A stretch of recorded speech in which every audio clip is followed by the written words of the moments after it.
Good afternoon. It's just a pleasure to be here on behalf of T-Mobile, not just as a sponsor, but as a son, as a husband, and also as a person who's a member of the African diaspora. I have had a wonderful opportunity today to try out my very bad French on our sisters here from Cameroon and from Senegal. Bienvenue, bienvenue. I could regale you on all the things that T-Mobile is doing in our communities, but that would be a sales pitch. What I'm here today is to echo the sentiment about the 60-year anniversary of the passage of the Civil Rights Act. We're at a critical time in our history that feels a lot like the 1960s and in some ways the 1860s. And it's organizations like the Black Women's Roundtable and my sister Melanie Campbell who are trying to fight back against these forces that are trying to pull us back. And so thank you for the opportunity to be here. Thank you for the opportunity to serve. And I look forward to being on a panel later this afternoon to talk about some of these issues. God bless you all.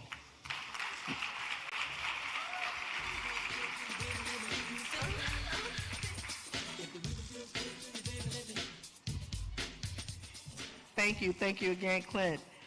We want to also recognize our Sister Unite level sponsors, Airbnb,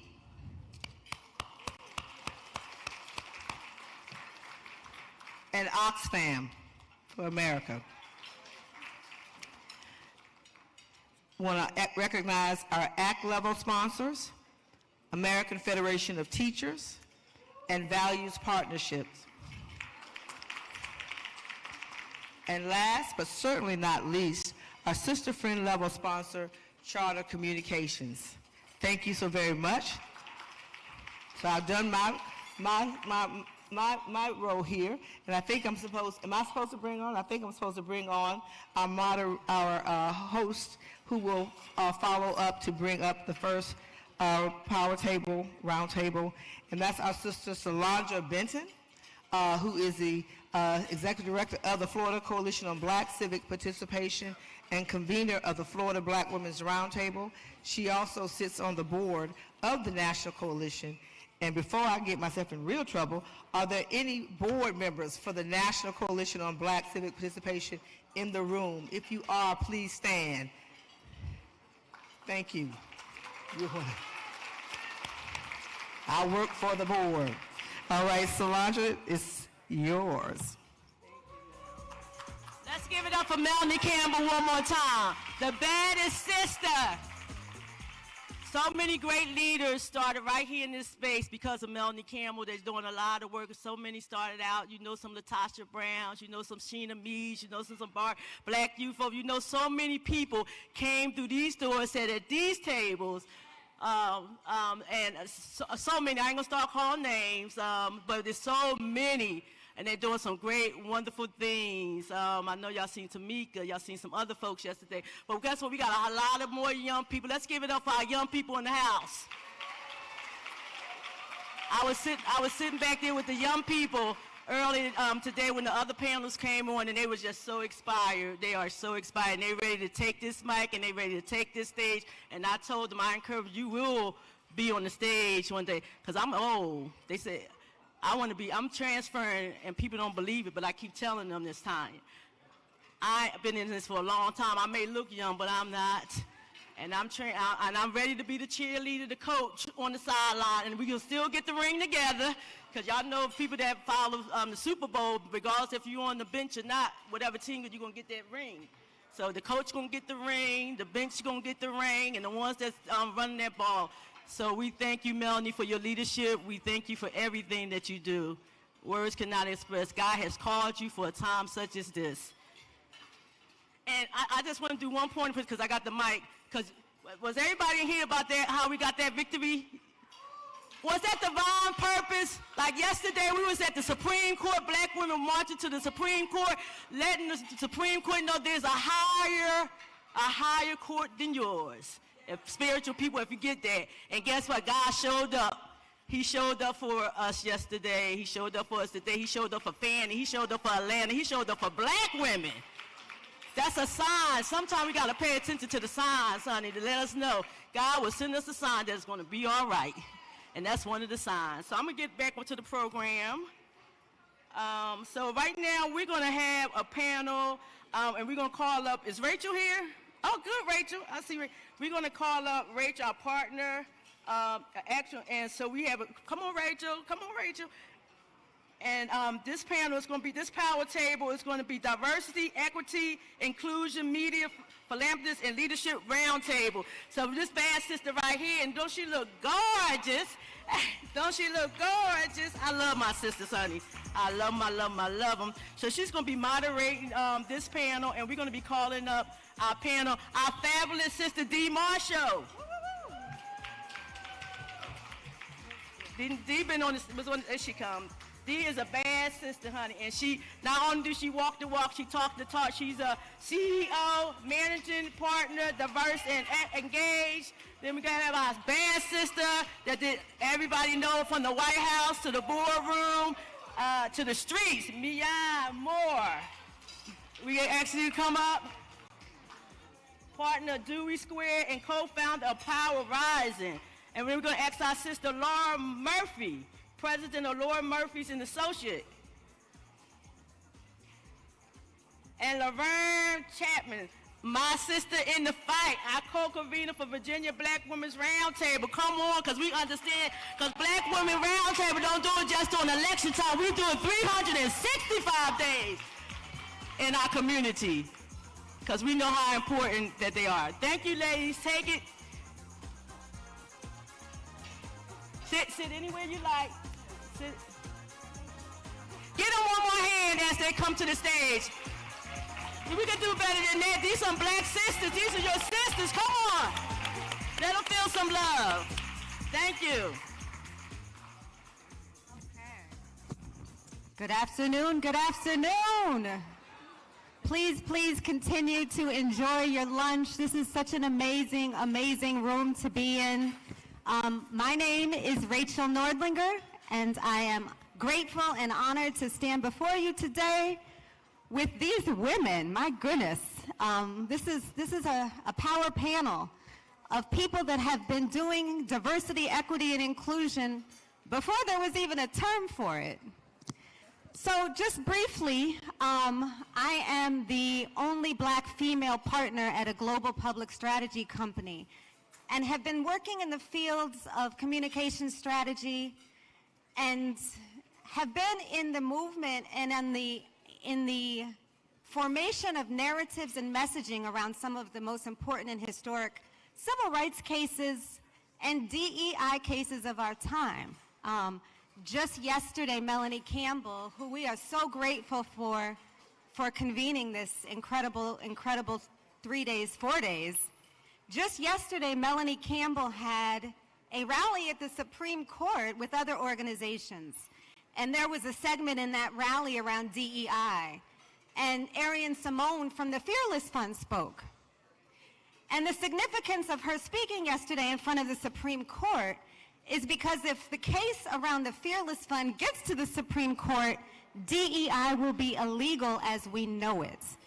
I don't know if all of you know what the Fearless Fund case is, but in short, two women that co-founded a fund, the Fearless Fund and the Fearless Foundation, they give grants to women of color across the country.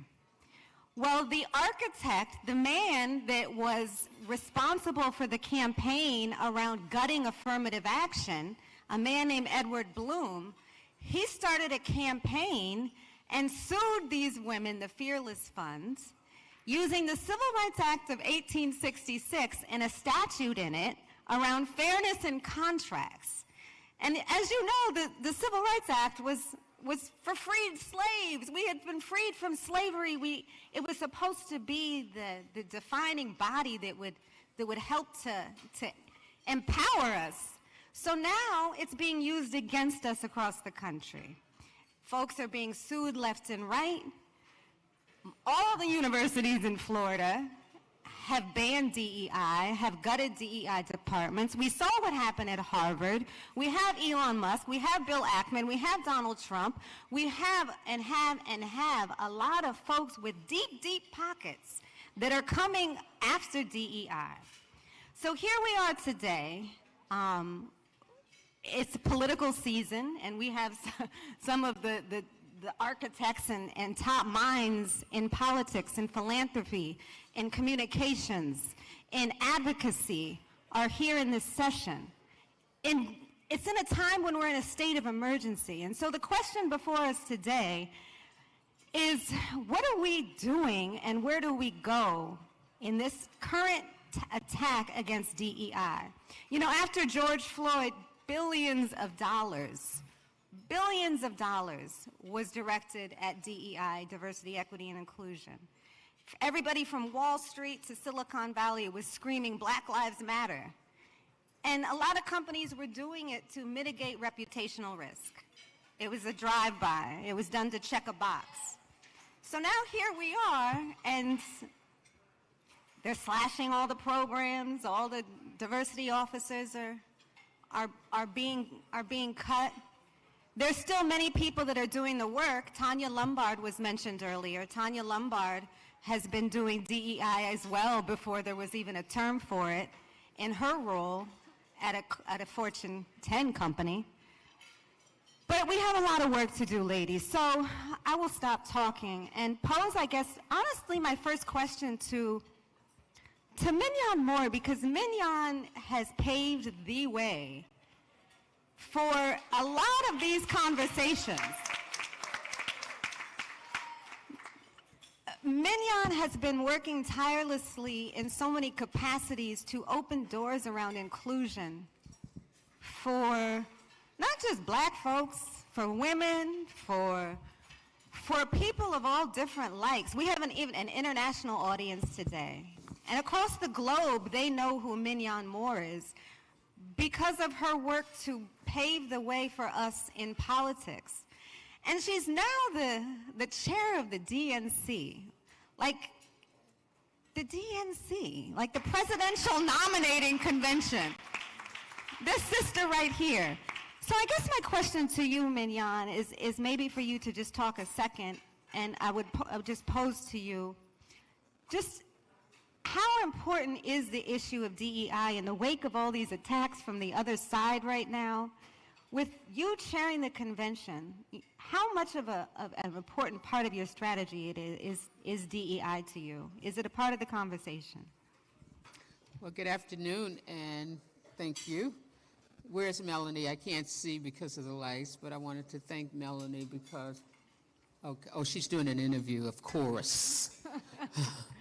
But I do want to just publicly thank Melanie for all of her hard work. A lot of times you don't see some of the things that she does do behind the scenes. And I do want to let her friends know, and the people that work so hard on behalf of her organization. Melanie was one of the architects of getting us the first vice president.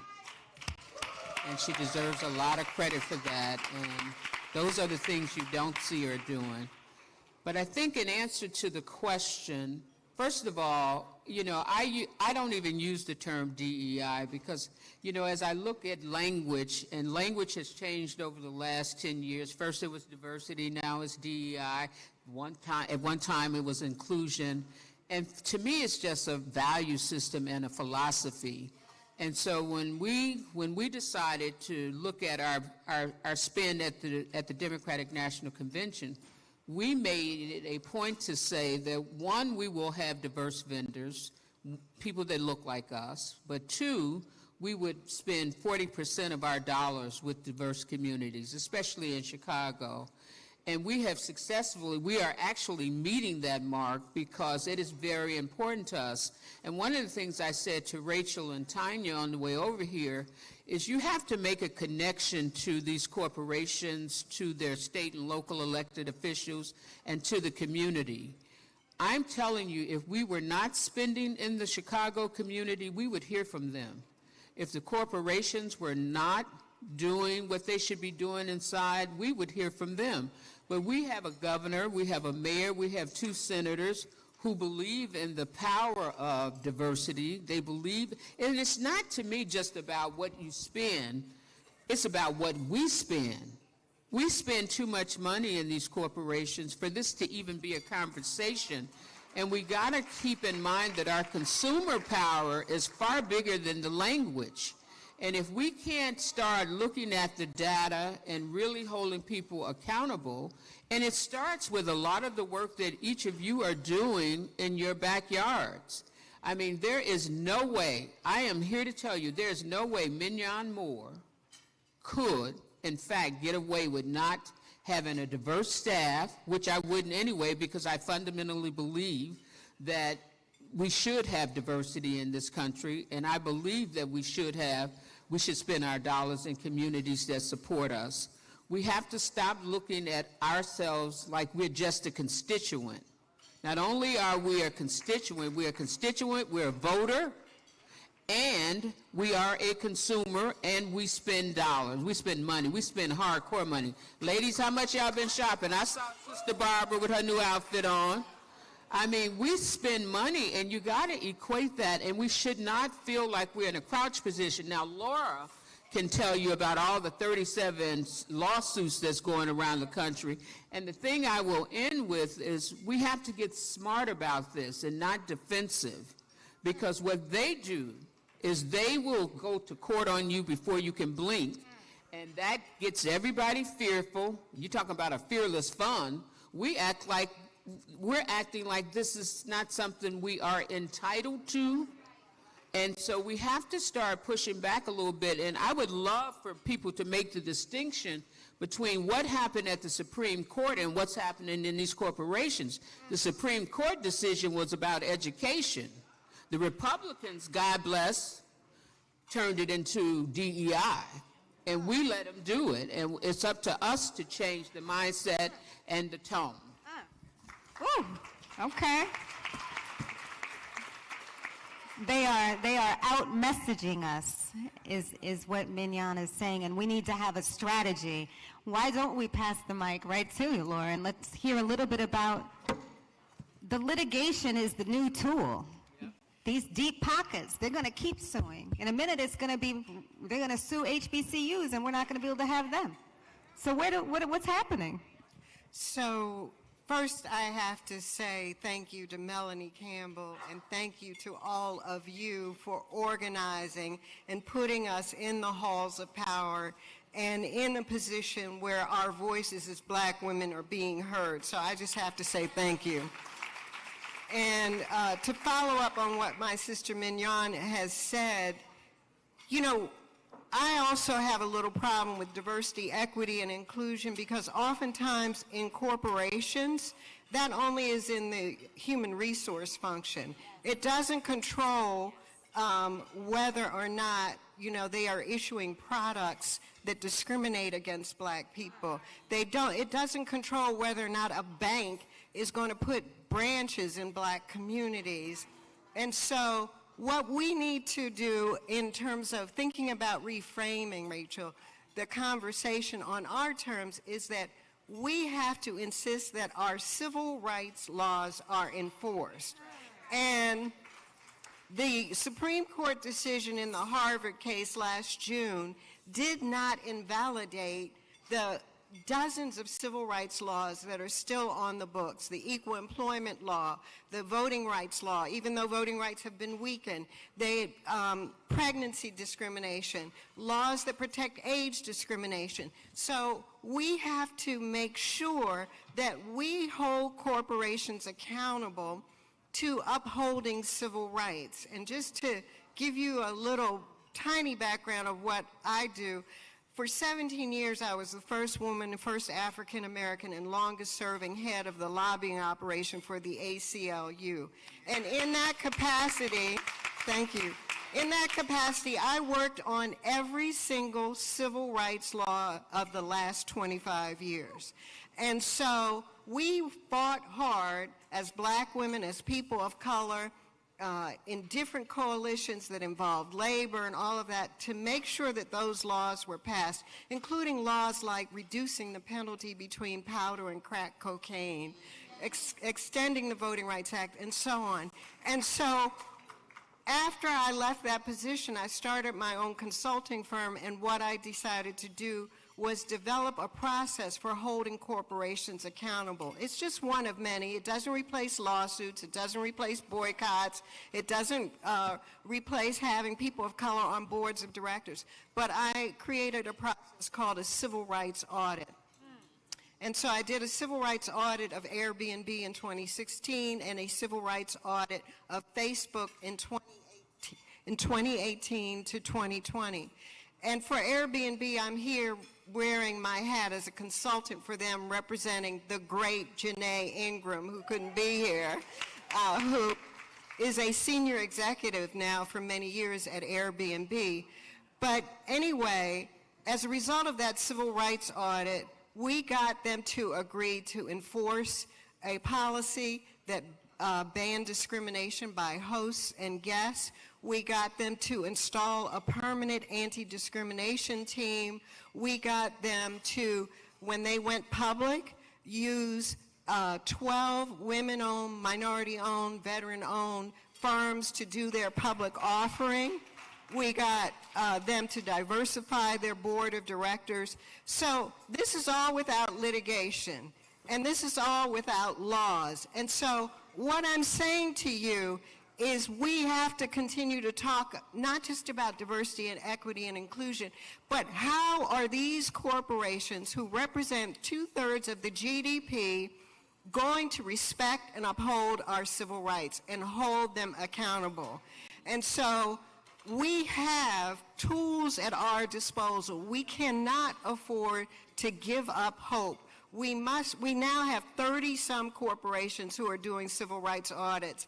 Eric Holder, who the former Attorney General, is doing them. Loretta Lynch, the former Attorney General, is doing them. We have got to insist at the board level and at the consumer level that these corporations do not discriminate against us. And I'll say in closing something that Minyon said that cannot be overemphasized, which is we are going to be minority majority people of color by 2050 in this country. These companies need our workforce. They need our dollars as consumers. This feels like the last gasp of the Confederacy, what we're seeing going on in this country. And if there's a desperation to hold on to power and to deny people of color what we have worked hard to earn. We built this country. We built the White House as slaves. We built the U.S. Capitol as slaves. We have made and enriched this nation to be the power force it is. And so we have got to understand that we are not going to be denied. And so the question is, what are our tactics and strategies? But I am not going to give up hope. I am not going to give into intimidation. I don't care who the next president is. I do care who the next president is. But if by fate it isn't President Biden, we're still going to have to be strong and continue to fight. Thank you. Ooh. Laura, given your background in organizing and knowing that we need a strategy, I think it's amazing that you're doing an audit, but we unequivocally need your leadership in a continued way on what are some more of these next steps that we need to be doing, because there's just so much work to do. And if you would just kindly pass the mic to the left to your sister who is living and walking and embodying this line of work, DC Marshall. So tell us just a little bit about what you do and how you feel, what do you feel like the path forward is, and what are some inflection points where we can actually get some strength and ammunition and strategy? Yeah, so thank you so much. Some of what I was going to share has already been said, so I love it when we're all synced, and Minyon, I appreciate and respect you because you set the tone. But I will say this, so DC Marshall, I'm the CEO and managing partner at Diverse and Engage, and we do two things, leadership development and diversity, equity, and inclusion. Our clients are Fortune 500, but large, also Fortune 10 across tech, CPG, and financial services. So we have I would say the blessing and I'm trying to think of the positive word, but there isn't, the burden of seeing what is happening inside of corporate walls. And so here is what I will share to add to this conversation. So yes, DEI initially was largely pertaining to workforce and workplace, largely. So that's where it started.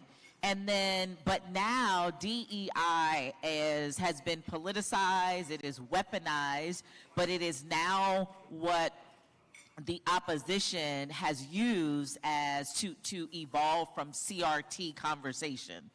And so now DEI is an overarching umbrella at the political level right now to cancel any program, initiative, effort to course correct the documented systemic racism in this country.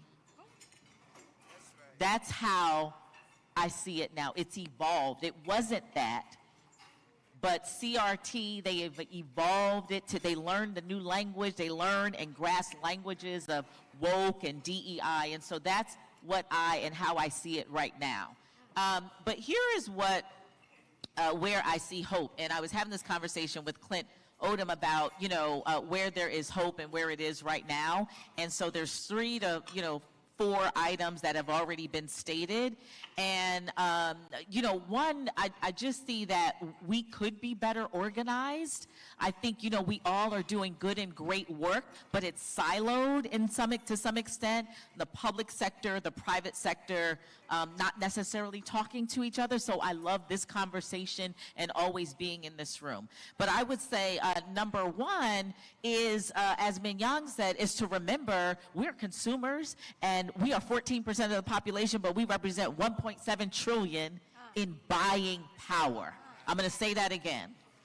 Because sometimes we are walking and living and disconnected our power from the power structures that are complex. We are 1.7 trillion. We represent that in buying power. And so the corporations right now who are against, or let's just say anti-DEI, we send their babies and, executive kids to college.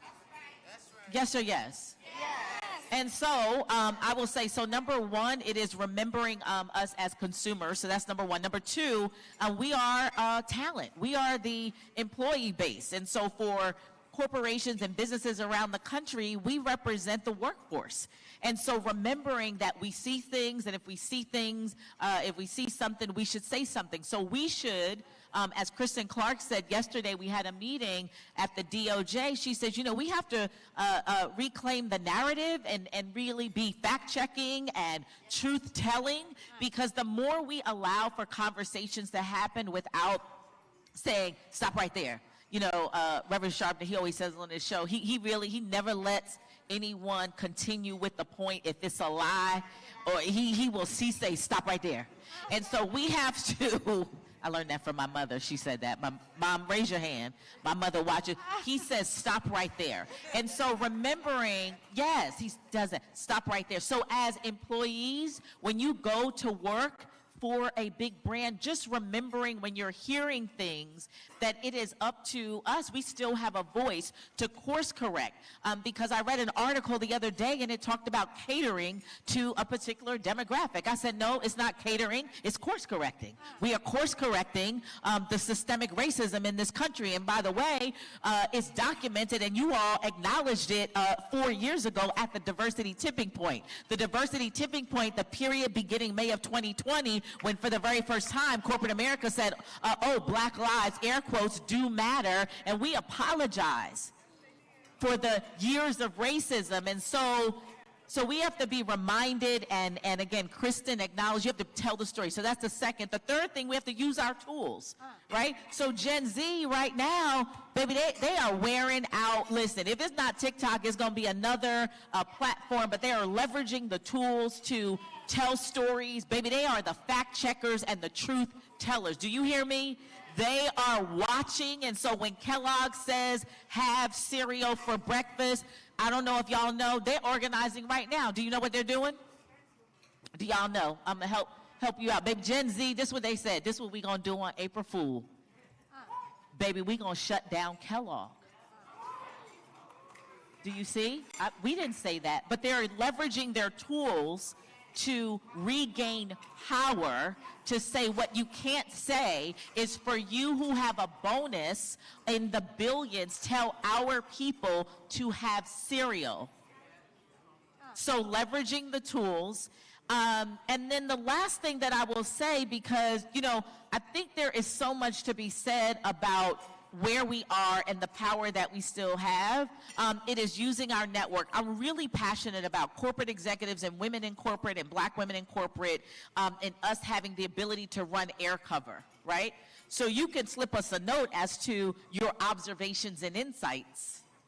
And if you share observations and insights, I think then we share it with some of the leaders, the politicos in this room, and we can pass on to the committee that has the ability to call for an inquiry. Are you following what I'm saying? Yes. So we can run air cover for those who are inside the corporation. But if I slip a note to my sister who, hey, here's an observation. And we could probably use an inquiry in this industry, and you could probably call for these few companies. Do you see, are you catching what I'm sharing? And I'm gonna, as I wrap and close, we had this at the 117th Congress when Auntie Mac said, Joyce Beatty, I'm gonna give you the gavel to the D&I subcommittee, and I want you to just go, sis. And then they called the big banks and they called tech to testify and account for why are black women calling our offices every day to talk about how they are not direct reports to you, I'm not going to say names, and why it is that they're training other people to take their jobs. Is this making sense from a diversity, equity, and inclusion perspective? So I still have hope. We still have power. We have seen this before and much worse. But I think we have to organize ourselves, and I'm going to leave it there. So I hope you caught what I was putting down. Sheesh. It's a lot. There's a lot being set up here. It's like individual TED Talks. So no pressure. No, a lot of pressure, but we're in alignment. I think we attack DEI, from my standpoint, 3 different ways. As entrepreneurs and employers, as donors ourselves, and as fundraisers. Let me go back to the entrepreneur. We are the largest growing black women of starting businesses in the country. I work for a company that has 45 employees, been in existence for 25 years. All of our C-suite are black women. 80% of our employees are black women. We employ the best talent. We have government contracts domestically and internationally. We do conferences, we do events. We have the highest of standards, but we want our organization to look like us. We deal with the government. We still get set-asides for being a woman-owned company. So it might not be called DEI, but it is still economically viable to do. It is still economically the thing to do. And if we have our own workforce that is out there paying women fair prices, putting women in the C-suite, giving them leadership training, then we are doing our own DEI. That's right. That's number 1. Number 2, as donors, over 25 years ago, my late husband and I, he sold a company. We took $500,000 and put it in a donor-advised fund at the Community Foundation in Northern Virginia. That means that the grants that our foundation gives will be to African Americans, blacks, women, children of color. That is written in, it is rock solid, and into perpetuity we will be doing grants targeted to those organizations. So we can do it as business owners, do our own DEI. As donors ourselves, we can direct where our money goes. We can target it. Fundraising. You heard Melanie call up the companies that are supporting today. They're interested in the power of buying that we bring. They want to be in front of an audience of women who spend, who make the buying decisions at home, who decide what the bank loans to get. They want to be in front of us. It's just not HR. It's not just philanthropy. It is marketing. They want the future workforce to be talented, to give the best, to make their organizations look good. So when I go to them, I don't say I want a grant, I want philanthropy. I say, how many dollars are you going to spend targeting newspapers and magazines and televisions to reach a particular audience? Oh, it's that million? I'm only asking for 100,000, and I'm going to bring you that targeted audience. So we've got to follow the language. We've got to follow the economics. If the language is now not black organization, but it's underserved, it's food deserts, it's rural communities, you can see it. You go in their reports, you go on their website, see how the language has changed. It's still the same thing. It's still a community that needs to look like the organizations want to serve communities that look like the community. And we are that community. We need to be undeniable about it, unabashedly about it. You all are in sororities, you're in links, you're in other organizations. These are groups that they are dying to get in front of. So you are giving them a win-win. You're not begging them for anything. You're delivering what they are looking for. So those are the three things that I think each of us in this room can think about: starting our own businesses, getting in a partnership with another business, deciding where we're going to write our checks. We're going to keep writing them to the HBCUs. We're going to keep writing them to the churches that we're involved in. So we're doing DEI. And then when we go ask them for money, we're going to bring our buying power. Okay. You actually, you kicked something off because we don't have very much time left, and so I don't think we have time for individual questions, but you kicked something off that I was going to ask each of you to do anyway, which was to give us some marching orders, give us some action items, give us some homework, tell us what can we be doing in our daily lives. I mean, we've heard now that we have all the buying power. We're the majority in a second. We're going to be the majority. We have all the things, but they're still defeating us in so many ways when it comes to messaging, when it comes to narrative building. And so my question to each of you, in closing is, what can we do? Go ahead. Can you have the mic? You might as well. I think I said it all. You did. I would say you did. It's many of us that can go into business, get training, collaborate with other folks. That's where I would start. We've got vendors out there that you're supporting. You all have ideas that you want to do. Social media has made it easier to reach audiences. So mine would be business owners, having our own, doing our own DEI as a start. All right. Yeah, so I'll say there's a lot that I could probably say, but I'll say this. I think Melanie already queued up some of what we can be doing, and that is showing up at all three branches and organizing and speaking out and protesting. But I'll say then for the room, what could you do personally in your state?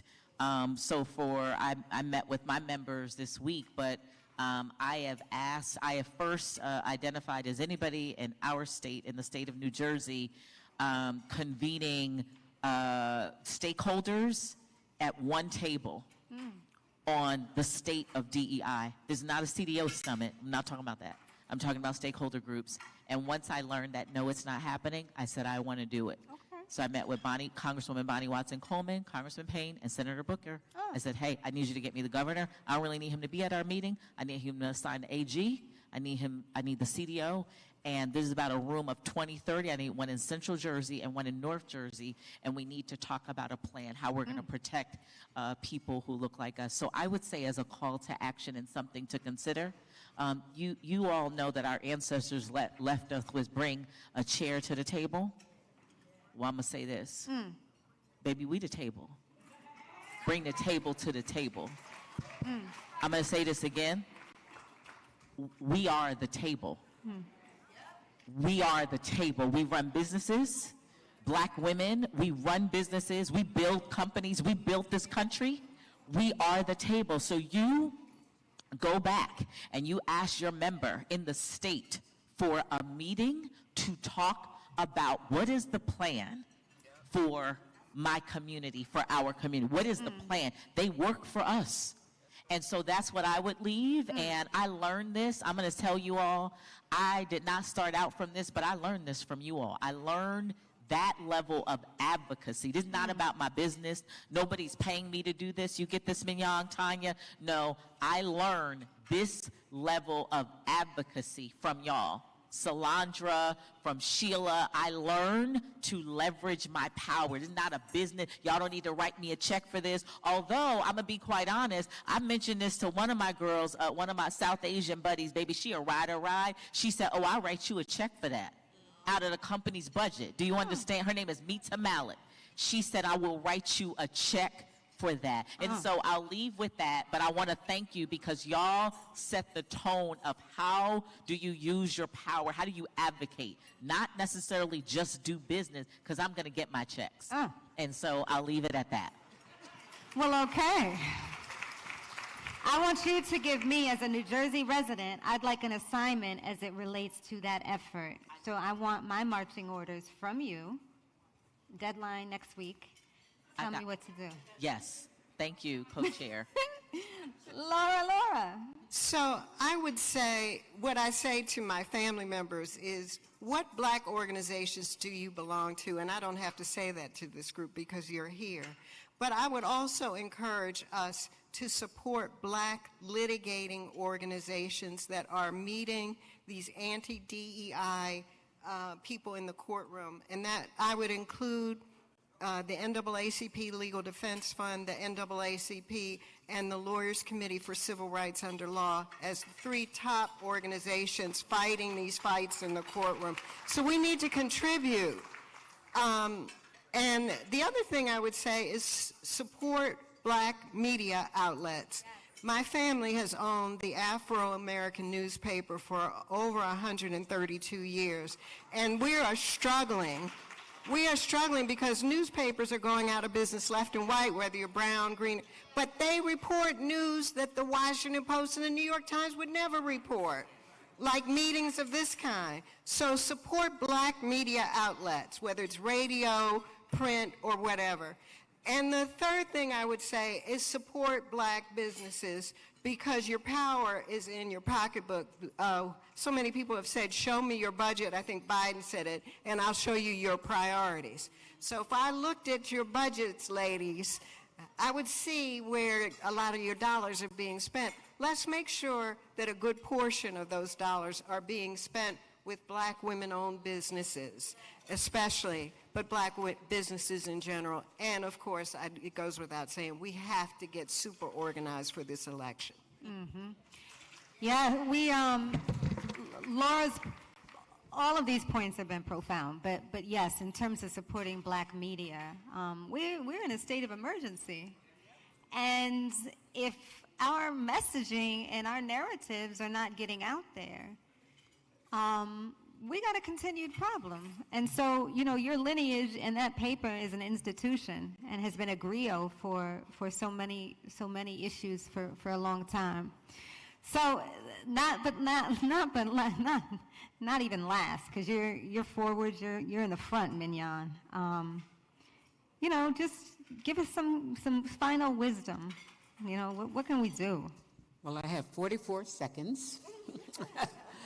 Well, the first thing I would say is, you know, this room probably doesn't need to hear this, but I will say it anyway. First of all, you have to have the courage of your convictions, because it does take courage to go inside these corporations, to go inside these political organizations and have a seat at the table. You know, one of the things that I so admire about the vice president is when she goes in a room, she doesn't see who's at the table. She sees who's not at the table. And you have to always see yourself as an advocate for someone that is not in the room. And each of you are advocates for someone who is not in the room. And you have to be willing to sacrifice. Sometimes you have to be willing to sacrifice your own voice to say, hey, listen, this is not right. And if I leave you with nothing else, I leave you with courage. Power doesn't always have to roar. It simply has to be able to stand for truth. And we know that we're living in a time of choice. We have a choice to make, not just in November. I love the way all of these ladies tied it into the civil rights. Make sure you're checking that these corporations are paying attention to civil rights laws. Make sure that you're connecting to your lawmakers in these states, because they don't want corporations in these states that are bad actors either. That's not good for them. So, and then lastly, the power is in your vote. So each one must teach one this go around. Don't think it's good enough for us to sit in the room, but we got to be evangelists when we go out the room so that we can lift our voices to let it be known. Because the reason why they think black women are powerful is because we exercise every tool in our arsenal. And it's not that we're just trying to show we're powerful, but we're voting, we're spending, and we're holding people accountable. And if you continue to do all three of those and lace it with courage, I think we'll win. Not just an election, we will win for our families. Wow, wow, wow, wow. Well, listen, we were on time. Like, look, we made it to the exact specific moment that they said, stop talking. We did it. Y'all did it. Listen, I don't know where Melanie's back. Melanie. What can I say about Melanie Campbell in this room that is not a table is empty, in this room that she has convened? And it is not just this room she has convened. She has convened a room across the globe, because there's translators in back from Portugal and France and Spanish. So this is being streamed all around the globe. So in answer to everybody, what are our action items is to continue to stream this messaging across the globe that we have to act, and we have to mobilize, and we have to galvanize and use our spending power and our purchasing power and all of the majority power that we have to take the audits, to hold these companies accountable, and to be fearless, as are all of you. So thank you, Melanie Campbell, for thank you. Thank you for being you, for being tireless and not always having to be in front of the camera. You know, not always having, you have been so slight, but your time is now in terms of your moment, because you got an international audience from the continent and everywhere else. So praise God, all of you. Thank you. Can we get a quick...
good afternoon.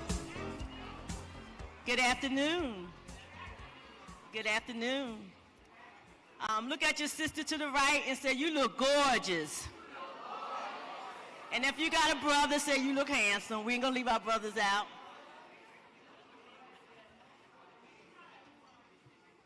Look to the left and say, I'm so glad that you are in the room today.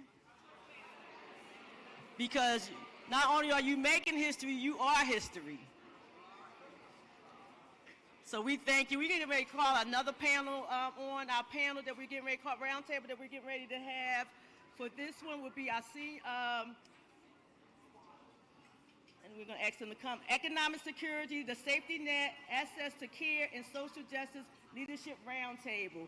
And as I call them up, is Carol Joyner, the Executive Director for Family Values of Action, Honorable Sheila Tyson, Commissioner Jefferson County, Alabama, Commissioner Convener, Alabama Black Women's Roundtable, MSCBCP, Tamika Ramsey from Michigan, Convener for MSCBCP, and also a business owner that she, not only Tamika, not only does she,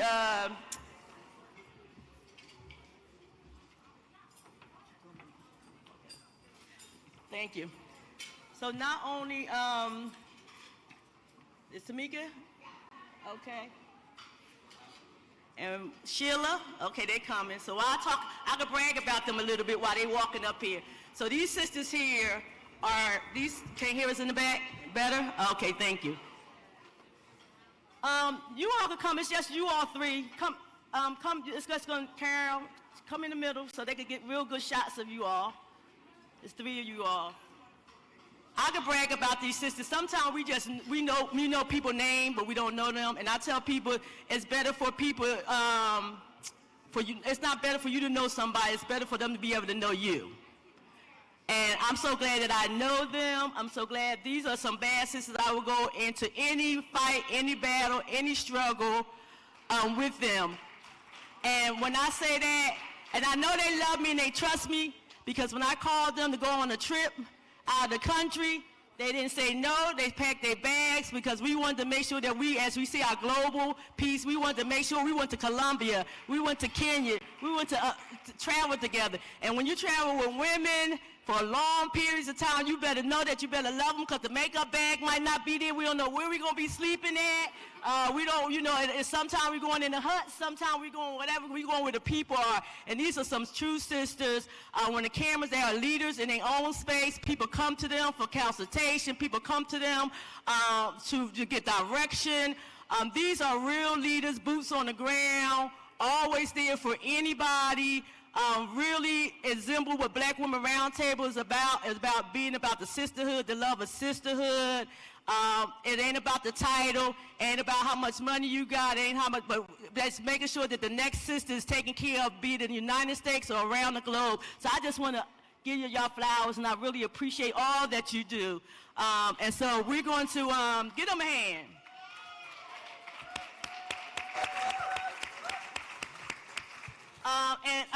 Give me just a privilege for a minute, because I want to do with some respect. We do have, women, we just can't be in the room by ourselves. Our brothers got to be up in here some kind of way, right? Because, and as someone said yesterday, it's okay because we are the mothers that birthed them, right? So with this one minute, we just want them to stand, and we just want to acknowledge we have a king from Cameroon, Africa, that had came over, is in our midst, and you can stand so we can see,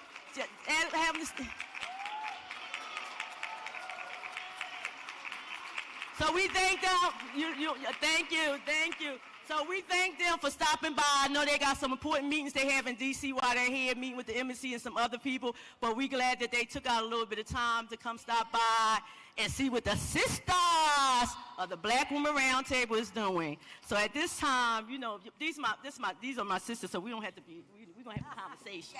We're going to have a conversation. So, and pray for our sister Cassandra. She was supposed to be here, but and Deborah, they got, both of them got sick. So, yeah. So we're going to start off with Sheila. So the increasing cost of basic necessities like food, housing, health care, and transportation has continued to make everyday living more and more challenging.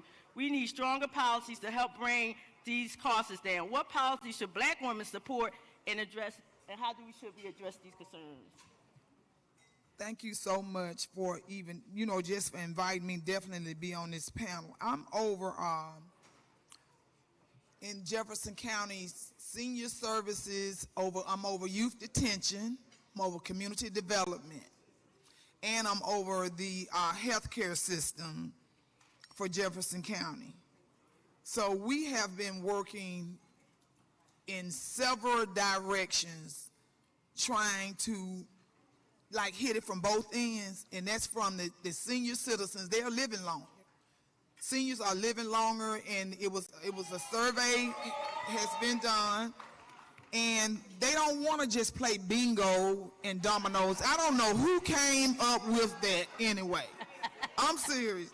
And it sounds like some white folks that came up with anyway, because that isn't the only thing that seniors like doing, and that's not the only thing that they can afford to do. So it's a lot of things that they need that we are not paying attention to. Like Meals on Wheels, it's needed because majority of the seniors do not apply for food stamps because of the income, and their income, they are on fixed income. So I guess they want you to make nothing in order to qualify for this. Even with the Meals on Wheels, you don't have a center like for a group session. In Jefferson County, it's 32 centers, but in other counties, it's lesser than that. So you got to look at the policies that are being written, and they're coming from the state. It's only when they get to the local level, it's bare minimum of changes you can make on a local level.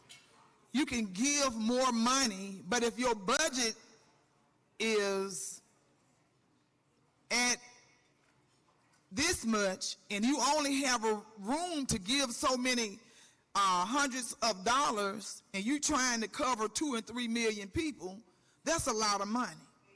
When the state is sending money back.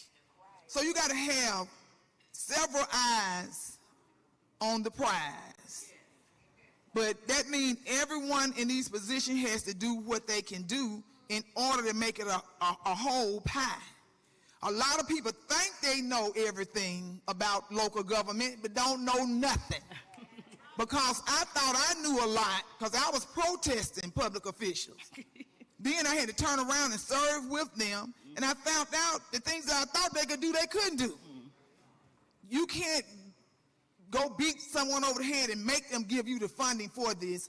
You got to be able to maneuver around the system and go to other outlets to try to find the money to fulfill the citizens that you serve. And I'm talking about all of us should be like that toward anyone where you live at. You don't have to be a public official or anything to fight for a cause. You got to have it in your heart. And understand that you don't know everything. You don't know it.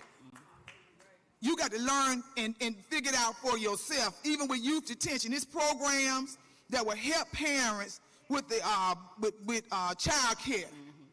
But who is publicizing this? So we need to publicize. So why you're not taking it and putting it in your church bulletin? Go to several different churches and do that. Why you're not calling? The public officials probably don't even like me. You think I care?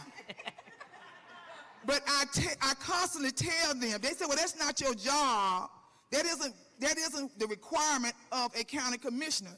I live, I get up, I eat, I walk, and I see these people. It's my job to make sure that they can get everything they can get, and we got to make sure we're doing our job.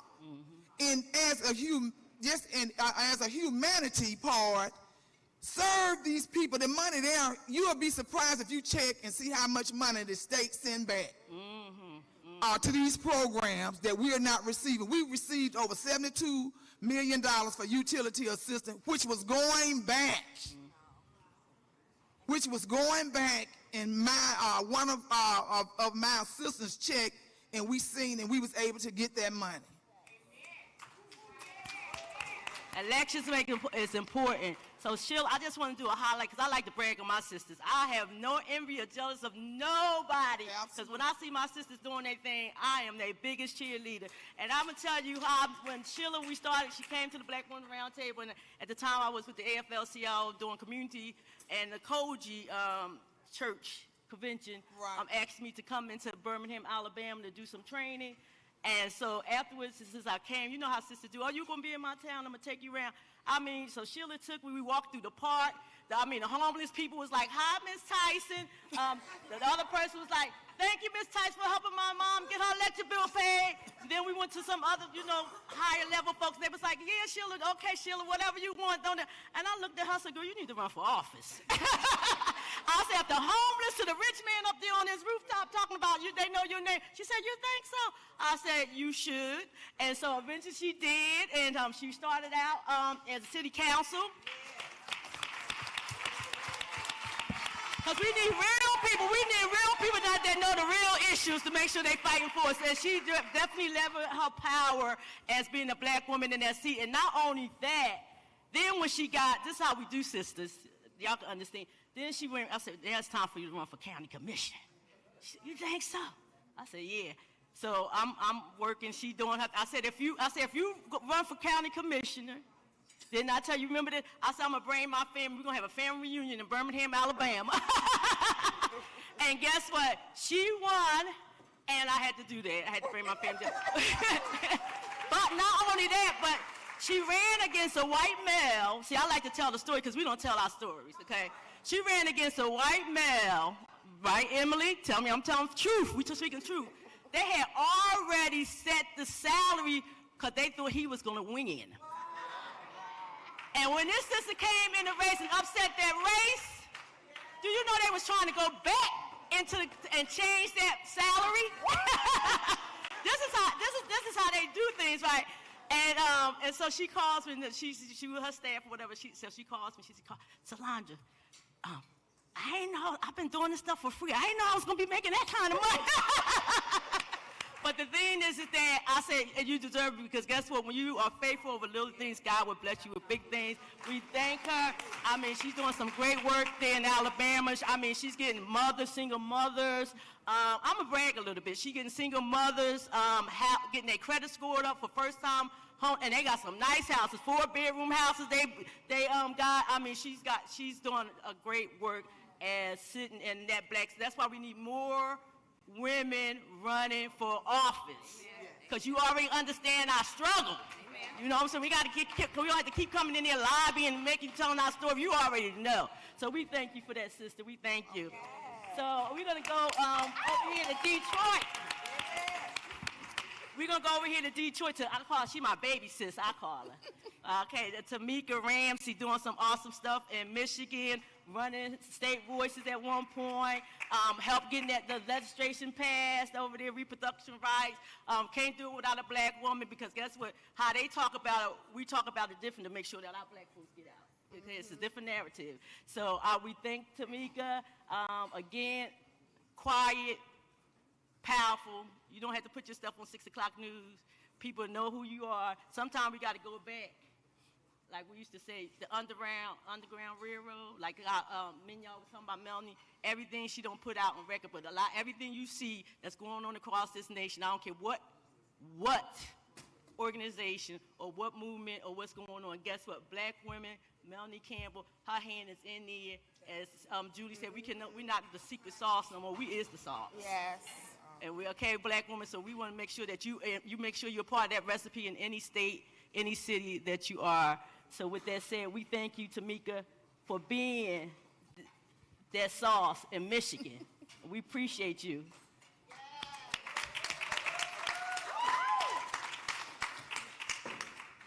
So with that said, So with all this that's going on, we know that as black women, especially when it comes to Medicaid, Social Security, that's like the only thing, because a lot of states, don't have the pensions like Michigan do. So when our sisters, our mothers, our aunties, and they, finish their workforce, they're going to be relying on Social Security and Medicaid.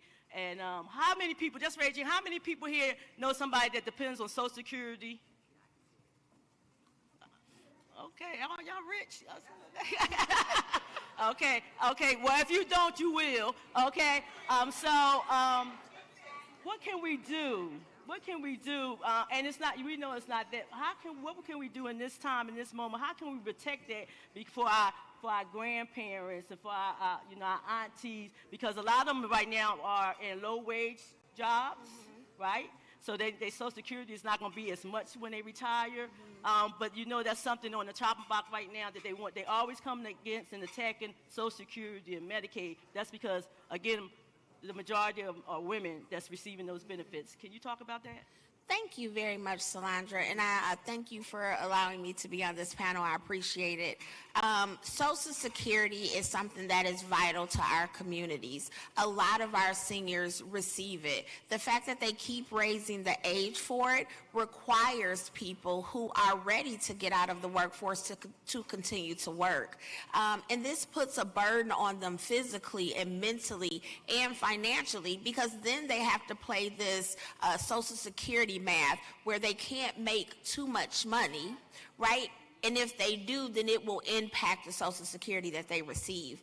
And so you have a lot of people, a lot of seniors in the state of Michigan now looking to have small side businesses to be able to help them with needed extra income, because insurance is not covering the medications that people need. Housing costs across the country are going up, but in some places people are paying 56% of their income to their housing costs. Subsidized housing for seniors is not increasing, and if they live in the homes, semi-retirement homes, that costs a lot of money.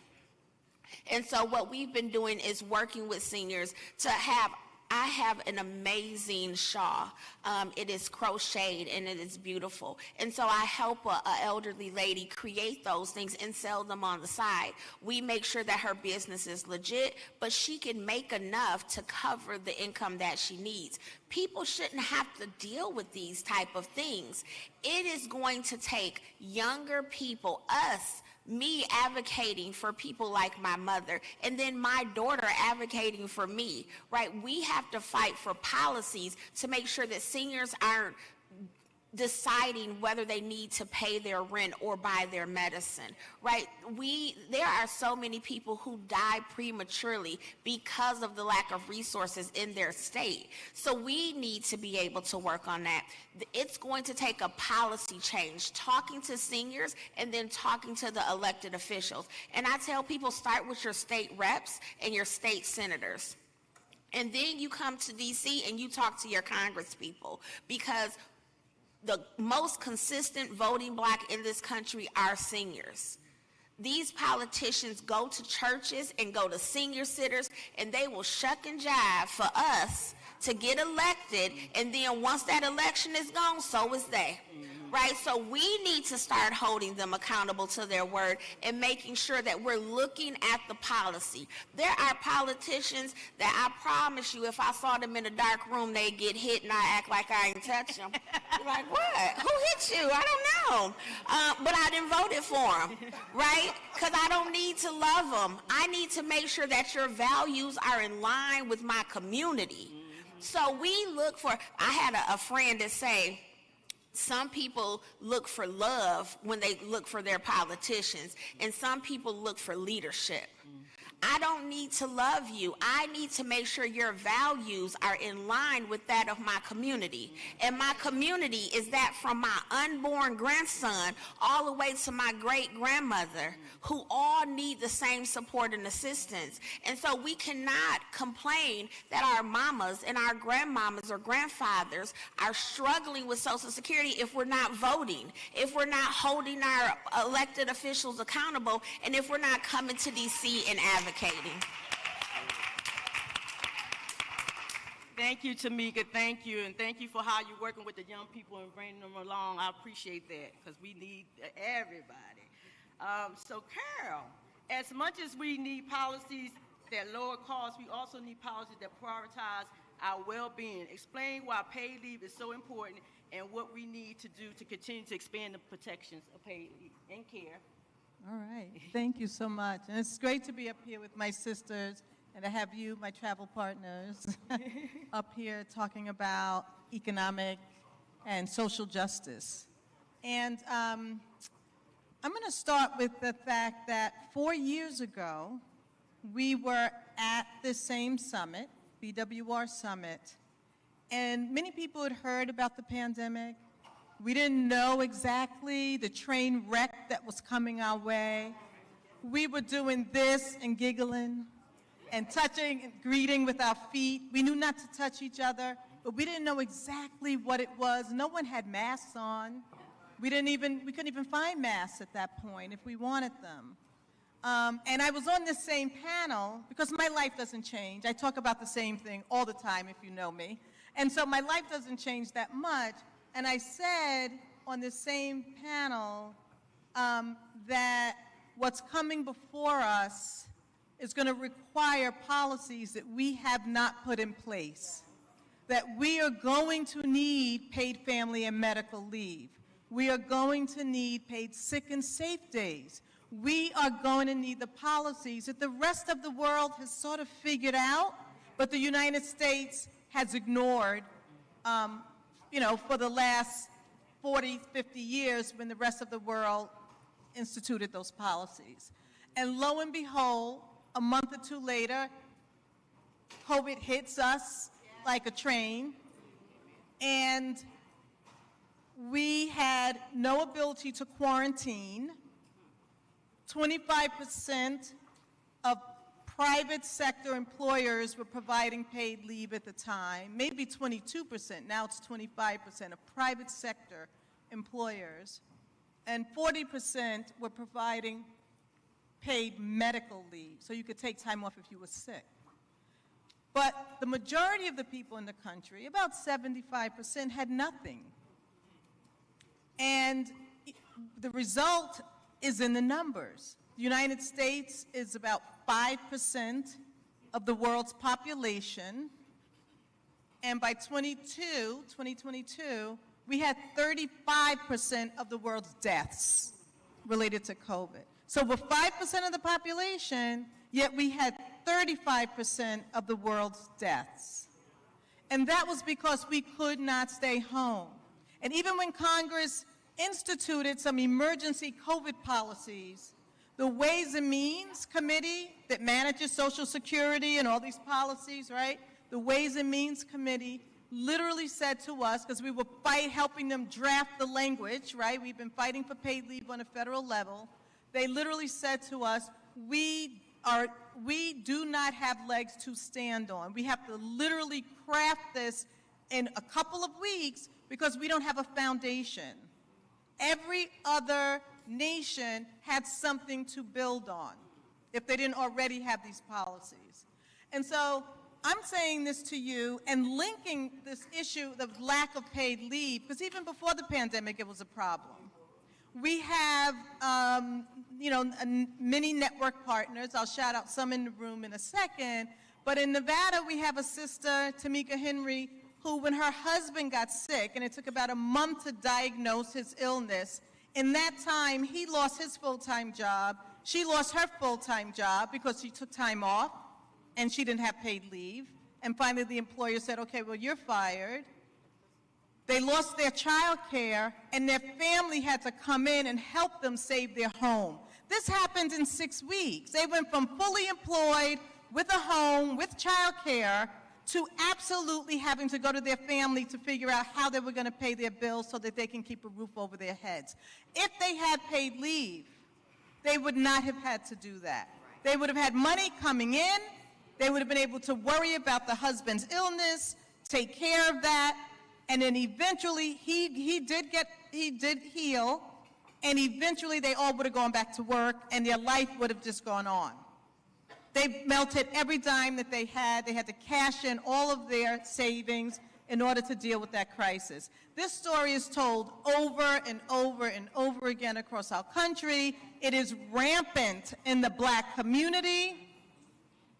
On average, 25% of all low-wage women of color return to work within 2 weeks after giving birth. 2 weeks. And they have no other option. If they don't go back to work, they cannot put food on the table. So I'm going to connect this issue to something that Dr. Malveaux talked about when she talked about the microeconomic issues. We know the price of eggs are bad and it's starting to come down, thank goodness. We know the price of gas has been bad and is going up and down, but at a pretty stable place now. We know the price of housing is just completely out of control. The silent killer that we don't talk about is the lack of care infrastructure. Because if you can't pay for eggs, you damn sure can't take time off to care for your sick child. If you can't pay for eggs, you damn sure can't take time off to help your mother with her cancer treatment, because you have to show up to work or lose your job. And so we have a real issue that we don't even talk about. Sheila, you mentioned the aging of our population. We assume the largest population is going to be people like me and some of the people, my friends in this room, who are out of the baby boomer generation, and we are living longer, maybe not better, but longer, and we have lots of medical intervention to do that. However, what do we need? We're going to need our children to have paid leave, because when we get sick, we're going to need them to take care of us. We're going to need them to be with us. So I'm saying that our fight is one of the ages. It's from birth to death. We need care policies like paid leave, child care, and home and community-based services across the board in every single state.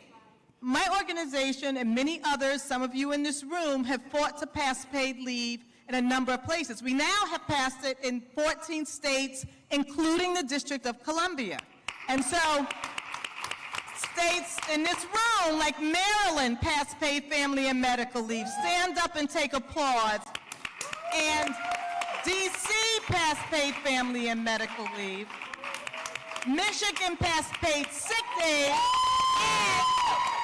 and has a big fight brewing around paid family and medical leave. But this will not happen in some states where the voting has been gerrymandered, where you cannot wrestle control of your state legislature for the next 25 years because of that gerrymandering. So you can't flip that House or that Senate or that Assembly that allows you to pass these kind of policies. So we need a national solution.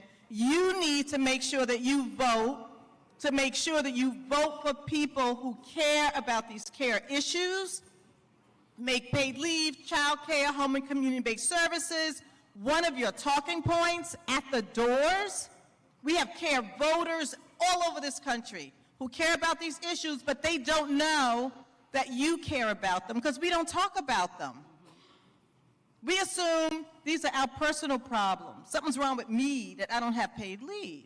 No, something's wrong with this society that we devalue caregiving. And so I'm saying to you, the way to pay for all of that, and I'm going to stop right here because I know my sister's going to take this mic in a second, the way that we pay for all of it, paid leave, child care, home and community-based services, child tax credits, right? The way we pay for all of that is to take our tax dollars back because they have served the corporations and the billionaires far too long, and we have an opportunity in the next year to fix that. When the Trump tax cuts begin to sunset next year, the Trump tax cuts, also known as the Tax Cuts and Jobs Act of 2017, begin to sunset, meaning go away, they're going to want to reinstate them. 90% of those serve billionaires and corporations. It shifted money from our households to theirs. And so our fight has to be to pay attention to this tax fight that's coming our way, because that's the money to fund paid family leave, child tax credits, ensure Social Security is solvent, make sure that our elders have Meals on Wheels, and that they don't gut it, on all the policies that we need in order to thrive. Thank you. And can I say something? Carol, she's dead on the money. I have had to call her for the state of Alabama. And the problem what we're running into is public officials that's at the table not saying anything because they feel like their seat is being threatened. They will do something to try to trump up something, to try to put you in jail, to force you into doing things that they want you to do, you know. And I'm up on a situation now where I'm trying to be forced into doing something that I know that is really not in my best interest, because they don't give a damn about my best interest. But they got people who I know trying to force me into doing something that I asked them to do, and they turned me down, and now you feel like you need me. Hell, it's too late now. So they are not looking at that, but it's more than what the eye to see. Yeah. You see what I'm saying? Oh, yeah. And that's what we're up against. But when we're at the table, that's when we've got to tell. And we've got to change these policies. If they're coming from the federal government, what about the state? I don't care if you're outnumbered. What is stopping you from letting the local people know what the state is doing? Exactly.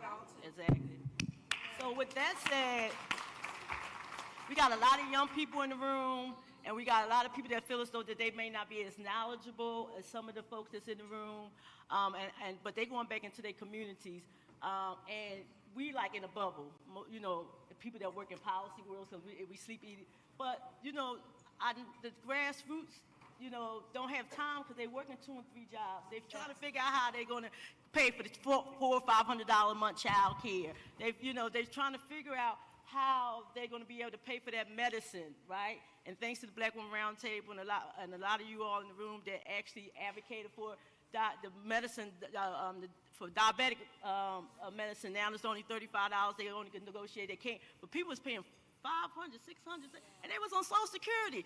We sisters in Florida, they know we was at Senator Congress Murphy, all the Congress, we was at their doors and everything. They was ready to put us in jail. But that was a really issue that our community, Black folks, our grandmamas and our aunties and Black men and everybody on diabetics. If you metformin or they got you on something, you know what I'm saying? They got you on, and I can relate to what you said because I have a personal story myself, Cal. As you know, my son, healthy, don't drink, don't do drugs, all of a sudden got sick, working, and then boom, 12 days, he's in the emergency room. They keep him for 12 days. In the emergency room trying to figure out what's going on, almost died, heart levels down to 35, but guess what? And the reason that I know, thanks to my union job, that I had paid leave, that I could take off and sit there with my baby for 12 days, the doctors and everyone, because you have to have an advocate. This is what I want y'all to know. If any of your people go to the hospital or is in the hospital, they are so fearful, especially men, they might not tell you fearful because they don't know what's going on. We have to have somewhere, and even if you don't have to know all the knowledge, because I don't know all the knowledge, right, of these medical terms, half of them I can't even pronounce these, prescriptions. But just by being there, just by being present, I know my baby is here today doing well, went to Kenya, Africa, Ghana, going ready to go. He's traveling, but I know. And the doctors and everyone kept coming in and said, and I had my computer, I was doing a conference, but guess what? I had a conference, AFL, everything. I'm like, but my baby come first. Yeah. Family first. Okay, baby, God, family first, your work. We get so caught up in the dollar, but we got to be present for our families. And he was there, and let me tell you something, and they took better care, I know, better care of him because I was present.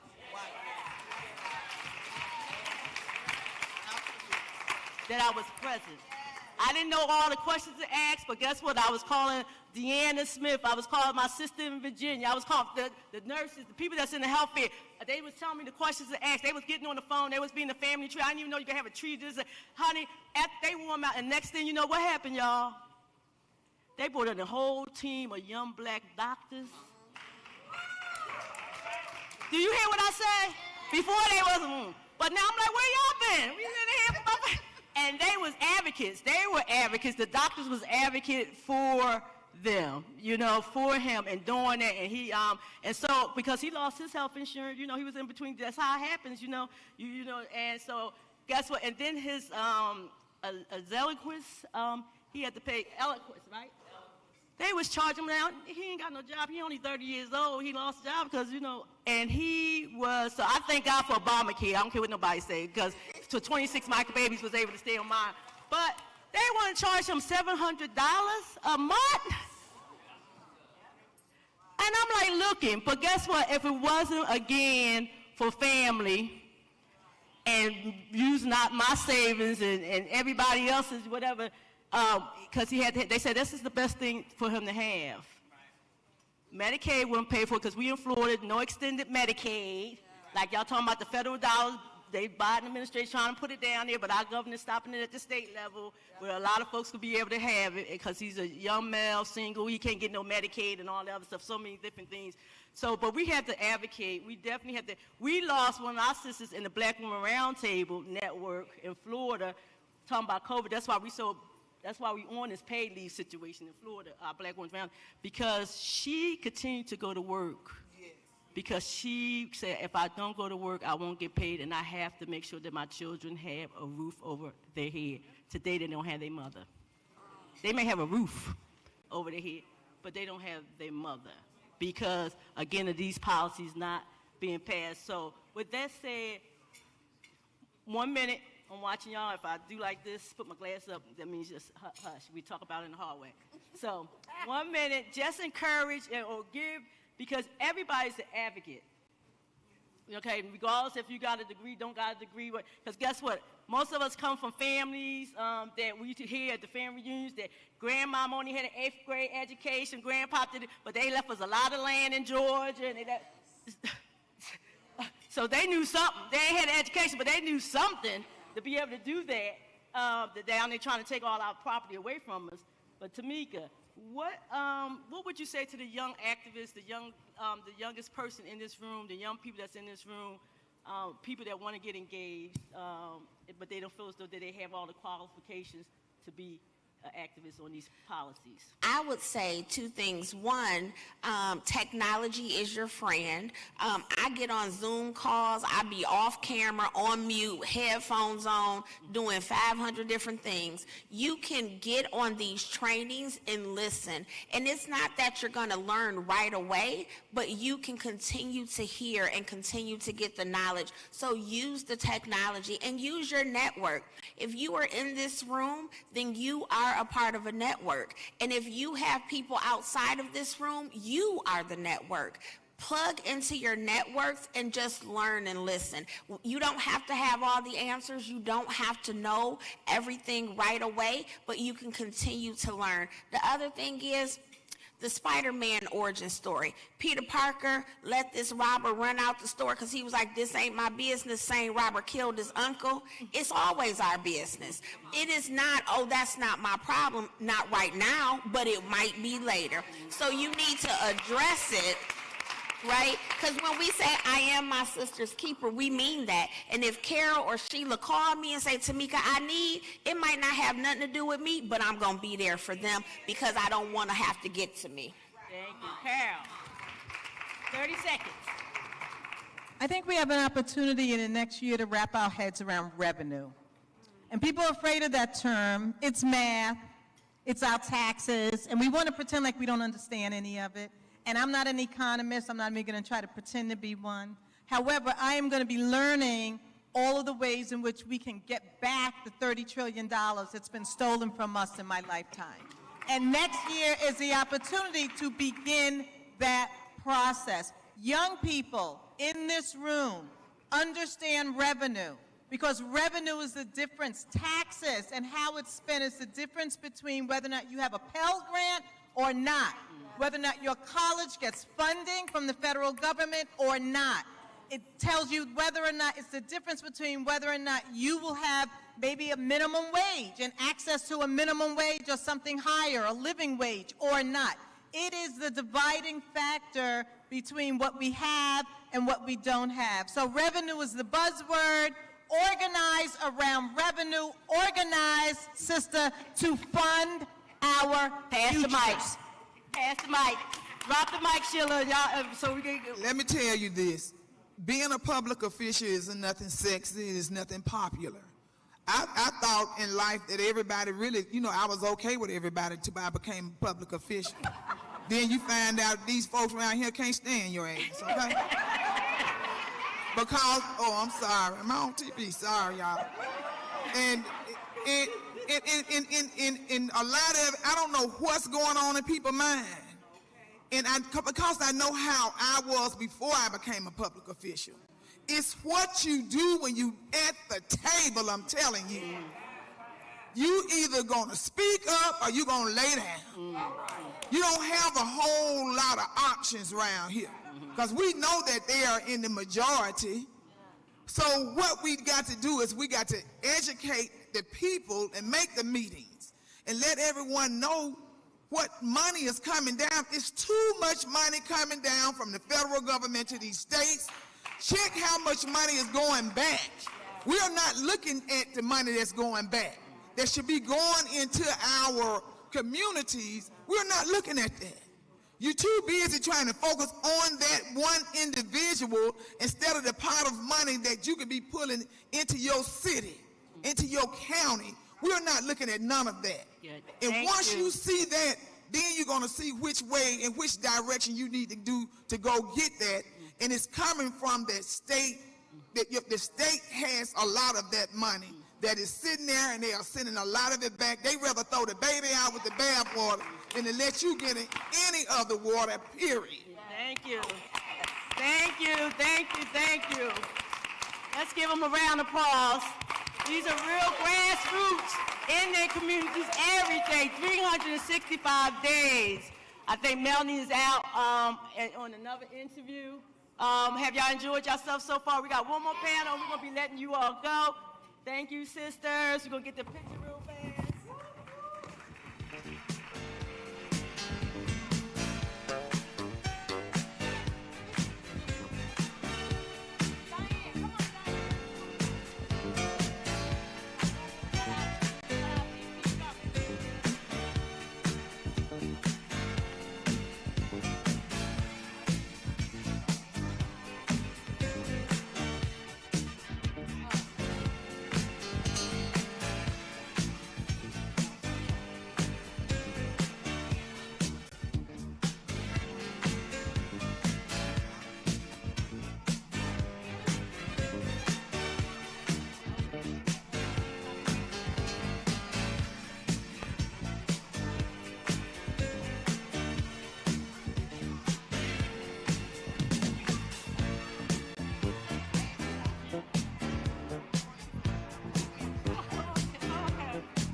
Thank you, ladies and gents.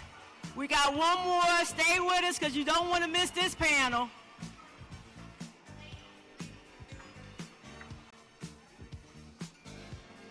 So as they come to the stage, we got another bad sister lawyer that serves on our National Coalition Board, Sonia Jarvis. Escort, she is the baddest lawyer I know that keep us straight in this world. And she's going to be moderating. You're going to moderate, right? Are you going to moderate or somebody else? Oh, Joy, she's over there having a sidebar. I'm sorry. Yeah, I was the backup in case she couldn't make it. Okay. So we got Joy Cheney. Joy Cheney was the one that made sure we got to the Capitol, to the Supreme Court yesterday. She made sure the transportation was on point. She was so on point and organizing. And I'm going to give her a shout out because she is from Florida. Oh! So Joy's going to be moderating for us. And then we have Clint Odom. I got him. Okay, great. Okay, good. So we're gonna turn. Okay, we're gonna turn it over to Joy, and she will announce who's gonna be on the panel. Is that good? Okay. Perfect. Thank you, because I talk too much. You didn't talk too much. I did. You did. Great to see you. Thank you. Let's give it up for Cassandra. Wonderful. First of all, point of privilege, I want to thank you all for yesterday's Public Policy Day. We had a great time. And if you have not seen our photo at the Capitol, it was one for the history books. Give yourselves a round of applause. All right, now we know Melanie Campbell, and she is inclusive. And we have a bigger panel than we had expected. So we're going to actually split it up really quickly, and it's going to be 2 hits of 3 and 3. So can I please have to the table Danielle Davis, Director of Technology and Policy at the Joint Center for Economic and Political Studies. Sonia Jarvis, Distinguished Lecturer and Director of the Center on Equality, Pluralism, and Policy at the College of Public Affairs at the Brock School, is already up here. Sonia, I'm going to have you go in the middle so I can sit on the side. Well, thank you so much. That was very kind. And then I have my colleague, another consultant for the National Coalition, Joycelyn Tate, Senior Tech Policy Advisor of the Black Women's Roundtable Digital Equity Project at the Tommy Deutsch Jr. Institute. Come on up. And Joycelyn, is your colleague, is our new fellow coming? Yes, she is. Right. Wonderful. Hi, are you Avery Allen? Come on up. The new Deutsch Institute has a series of fellows, thanks to some of our corporate partners, which we love. And Avery Allen is our new Hope and Justice Tech Fellow. Avery, welcome. I am so sorry about that. Let me make sure nobody can call me during this panel. All right, so we're going to go quickly because this, hold on, let me get your attention. Is everyone hearing me? Excellent. So one of the things we want to do for the people in the room and the people who are watching virtually is kind of set the stage, because I think with tech policy, we hear things every Facebook, tech, TikTok, all kinds of things. Do me a favor, Joycelyn, can you kind of level set? Make sure everyone is on the same page. What are some of the current controversies happening on the Hill around tech? And you feel free to just name out, is AI, privacy, all of the things that are happening in tech right now, because it is a hot topic. Uh-oh, we can't hear you. Maybe turn it on? Turn it on? Can you hear me now? There. And all right. Thank you, Joycelyn. Okay, just quickly, the top line things that are going on in tech policy right now. I know all of you have probably heard about TikTok. One issue with TikTok is it's major owned by a Chinese company. And I personally have been telling people for years, the information that you're putting on TikTok, the Chinese government is getting it. And what they use that information, what they could be using that information for is learning about specific groups, how to resonate with specific groups, and eventually how to target certain groups. It could be in elections or anything else. So that's why the issue with TikTok in its ownership is so important. It's such an important issue on Capitol Hill right now, and they're talking about banning it because so much of our information is on TikTok, and they can use that information for whatever purposes that they want to use it for. So that's the reason.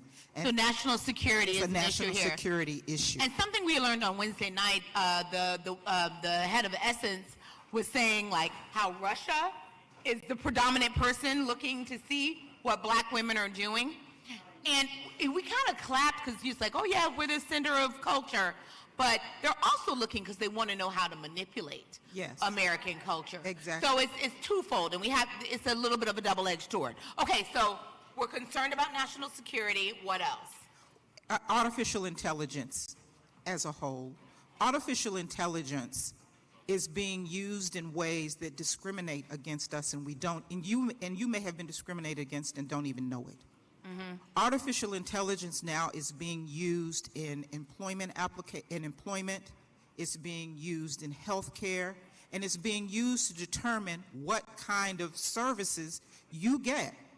And the thing is, the people who develop these algorithms, they call, artificial intelligence is basically a set of commands that, and it teaches a system how to give a certain output.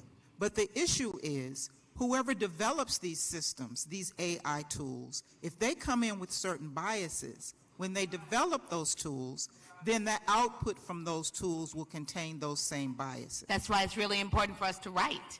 That's so why the it's chat important. GPT will pick up your words. Right. So what happens is, if I come in with certain biases, say, and I'll just give you an example. Because AI systems are being used even in the court, even in court settings in the criminal justice system, to determine who gets bail, could be determining your sentencing. So let's just say, for instance, if I'm using an AI system to determine who gets bail, if I've set the AI system up to say, if you've been arrested 2 times, then you probably won't be eligible for bail. Well, now that person that might have been arrested 2 times, and then someone who's never been arrested, maybe they get bail.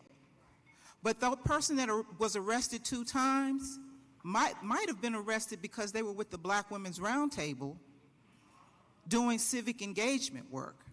So they won't get bail. Right. Okay, we're going to keep moving, but that is really good. And one other thing. Go ahead. Anything else? And data privacy. Data brokers are taking our information, and they're scraping it from the web without our knowledge and using it and selling it to people who are targeting us with information and using it for purposes that we didn't intend. So that is another issue that we're dealing with on Capitol Hill. We have some legislation. I'll let Avery tell you the legislation that we're endorsing and pushing, but those are like the top 3 issues that we're dealing with in tech.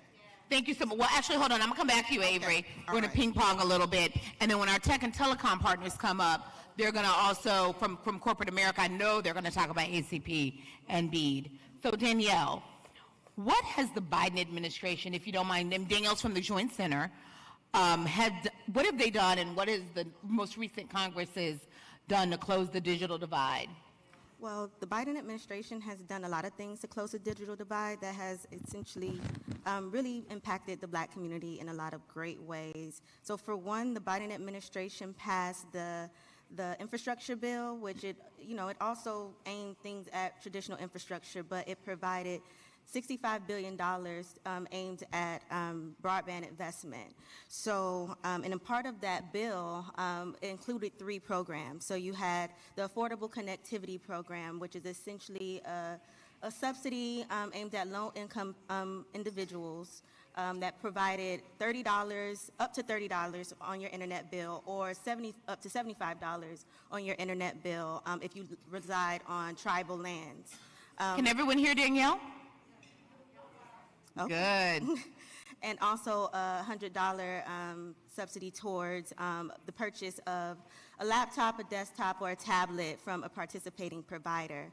So then the next program is the BEAD program, which is the Broadband Equity Access and Deployment Program. So if we think about the ACP is the affordability piece. So that helps households to afford the actual internet service. But the BEAD program is where we are building out the infrastructure needed to get internet access to communities that sometimes don't already have it. So then the next program would be the Digital Equity Act, which is essentially an act that would help with digital inclusion, helping people access the internet and learn how to use the internet for now this internet access that's included. So what's at stake right now is that we don't currently have a permanent funding mechanism for the ACP. It is about to expire. The FCC has already said that the program will expire by, and this is an estimate, it can expire sooner, but by the end of April 2024. So we got one more month. Yeah, we have a few weeks essentially. There are bills in Congress right now, but there has been no movement on them. But another part of that is that the success of the ACP impacts the BEAD program, because you have all these you don't have the subscriber base that you thought you were going to have for the BEAD programs for all this build out. So you're building out all this infrastructure, but now you don't have the subscribers to subscribe to the internet service that you're building out. And not to mention, if the program goes away, even just temporarily, think about what that's going to do to the minds of the people who had the program. You're going to lose trust. What would make you want to re-sign up for this program if you feel that it's just going to go away? But even more than that, the Black community is essentially is disproportionately affected by the digital divide. So 23 million people signed up for this program, but 5.5 million of those households are Black households, and according to the White House. So that program is going to impact at least 5.5 million households from having the internet service that they need. Either they're going to lose their internet altogether, or they're going to have increases in their bills that they probably cannot afford. So that's Danielle, what's at stake. that's very helpful. Wow. Okay, so build out so we can have broadband, ACP so we can afford broadband, and then the Digital Equity Act so we know how to use it, are all at stake. Absolutely. In 2024. All right, Avery, pinging back to you, what are the priorities of National Coalition on Black Civic Participation? What are our legislative priorities? And then Dr. Jarvis, I'll be right with you. Yes, so our legislative priorities, we have signed on in support of the Online Civil Rights Act, which is a model AI legislation that would include equity for race and gender equity throughout the use of AI tools in housing, economic uses, employment, et cetera. Joycelyn and I have been going to congressional offices, building support and advocating for this Online Civil Rights Act. I love that. And we're also fighting to make sure ACP can be permanently funded. Yes. That's right. That's right. And then I think it's fair to say, Joycelyn, you've also been doing work with AI and part of the roundtables. Yes, and just let me tell you a little bit more about the model legislation. Excuse me. One of the things that it does is it prohibits discrimination. It also prohibits the use of algorithms and AI to defraud in voting. That's very important. Yeah. Very important. And also what it does is, because like I said, AI is being used in ways that determine your life and you don't even know it. So you could be turned down for a mortgage loan. You could be turned down for a job and you don't know that AI was used. So it allows for human intervention, so you can say, hey, I didn't get that loan, why not? And a human being can go back in and look at what was used rather than just having the algorithm tell you no. And what I was saying earlier about the bail situation, you could have a person that was arrested 2 times for civil disobedience because they were marching for civil rights, and so they get denied bail, as opposed to the person that got arrested once for carjacking, or it could be some type of gun violence. They'll get bail. The person that was marching, that got arrested for 2 civil rights violations won't, based on the algorithm that says 2 arrests, no bail. Thank you, Joycelyn. All right, Professor Jarvis, you're going to close us out. So we talked about sort of what is, right? Will you tell us what's coming in the future? What should we be caring about? That's an easy question. All right, all right. Be on your guard. Okay. That's number one. I'll ask, just a show of hands, how many of you in this room have used AI in some way, shape, or form? See? That's good. That's not common. Most people haven't had any exposure to it at all.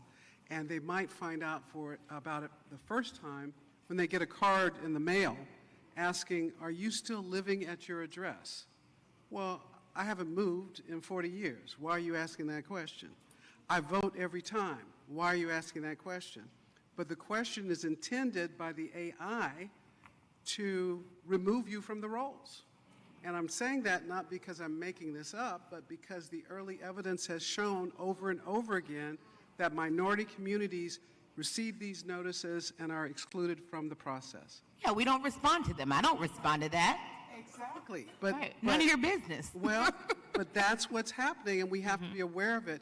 And so I would argue that part of our mission now is to spread the word on you have to be aware of how AI can affect you. It can affect you at work. It can affect your ability to vote. Yeah. It can also affect your ability to have access to different programs, and we could go on. But think of it this way. A machine is determining what you can or cannot do. And if we're not aware of that, and if we're not focused on it, we're going to make mistakes. One quick example is what happened 2 weeks ago when across the country you had notices going out that were supposed to be being said by the president. Joe Biden was supposed to tell you not to vote. Right. He didn't make that message. AI made that message. And people listened to it and responded by not voting. They said the president told us not to vote. That's just a start.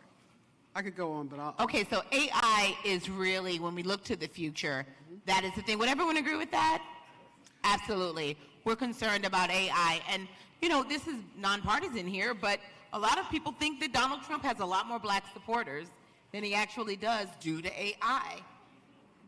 Go ahead, Joycelyn. You're going to close this out. Yeah, really quickly. There are some AI fake photos that are going out with Donald Trump sitting around a lot of black men and then sitting around a lot of black women. It's a fake photo. Fact check Friday. It's a fake photo, and it was put out. We know during the last election, black men, a lot of black men kind of checked out. Yeah. So that photo was made really to resonate with black men that, hey, I'm listening, as a way to say, as a way for Trump to say, hey, I'm listening to black men. It's fake. That's it's right. a fake photo. That's right. But you know what's not fake? How fabulous this panel is. Let's take a quick photo, and as we do, we want our corporate partners getting ready to talk about what they're doing to close the digital divide. Joy. Yes. While I have this platform, Lord. and I'm going to say this because this has nothing to do with AI, but I'm just want to say some space economy, everybody, what we're talking about tech. Start thinking about what you need to do to get involved in the space economy. Now, Joycelyn, you know you're not supposed to introduce an idea like that Come on. into the panel. And I'm saying that from an economic standpoint, because they need everything in space that we use here. We need skincare. Yes, thank you. Hair care. Photographer, we love food.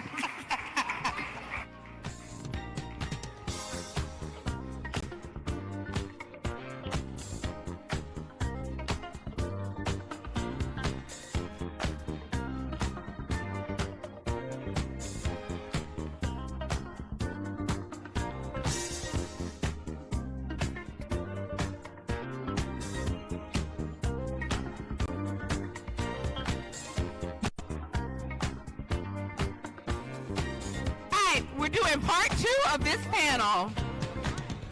Part two of this panel. Can I have Michelle Kober from Verizon?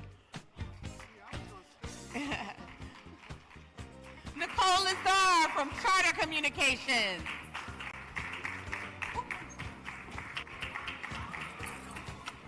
We had a little traffic jam up here. And last but certainly not least, Clint Odom from T-Mobile. Come on down. And let's give it up for Melanie Campbell. Woo! All right. Yeah, we do. I'm going on the other end this time, in part because I love sitting next to my friend Michelle. Okay. So, can everyone hear us? You're talking, you're not hearing us. All right. No, I cheated too. Sometimes you talk with other people talking. I understand. Okay, so Clint, Nicole, and Michelle. Clint, Nicole, and Michelle, if those are not your names, please do not talk. We know that access to broadband internet and quality devices, we just talked about that in the last panel, improve educational opportunities, economic development, civic engagement, healthcare access in rural and urban areas. Can you just tell me, one by one, what are your companies doing to close the digital divide, and then think about what we're supposed to be doing from your perspective? Who wants to go first? Nicole?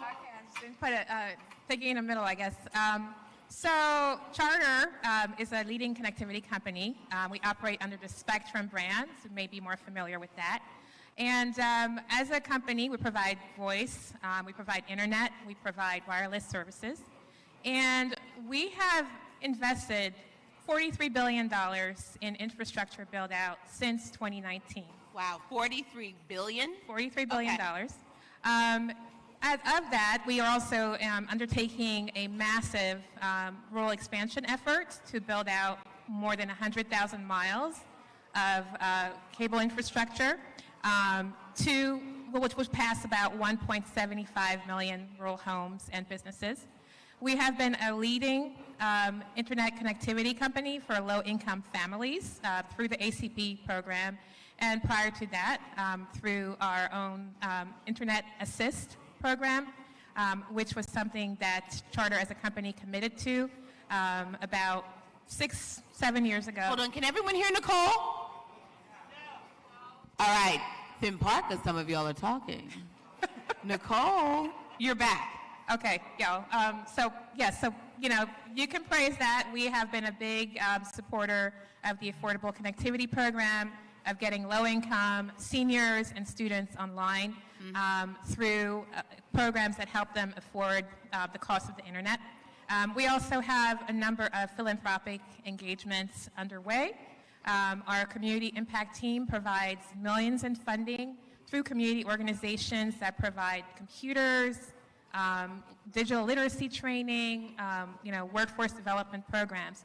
So we've been in this space for many years, serving the community and working to address the broadband access gap, the broadband adoption gap, the broadband affordability gap, as they're called. Let me ask you a question. Do you have a website where people can find out more about this?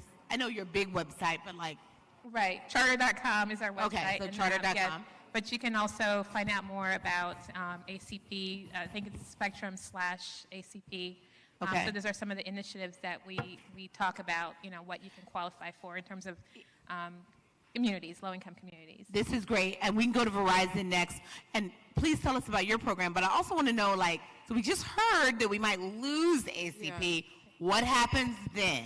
Right. Well, that's why I wanted to, and we have 10 minutes as very clear on this timer, but Verizon does way too many things for me to list here, and I can just sit here as a black woman in the Black Women's Roundtable community and say that I'm very proud of the work that we do, and I'm proud of this company that I work for. But the affordable connectivity, the word that I have not heard associated with that program yet today that I want to emphasize for you all is the word free. The Affordable Connectivity Program makes in most cases, that broadband service for the household absolutely free. We love free is huge, obviously, and there are 23 million households that are going to lose this benefit. There are more households signed up for the Affordable Connectivity Program than there are for SNAP. Food. Okay, so that is why this is so important. And so today we've been talking about calls to action. The call to action is to save ACP. And we need to have all sorts of outreach to our community leaders, to legislators. This is something that has to come from Capitol Hill, come from the White House, and there has to be so much of a groundswell of we must save this program.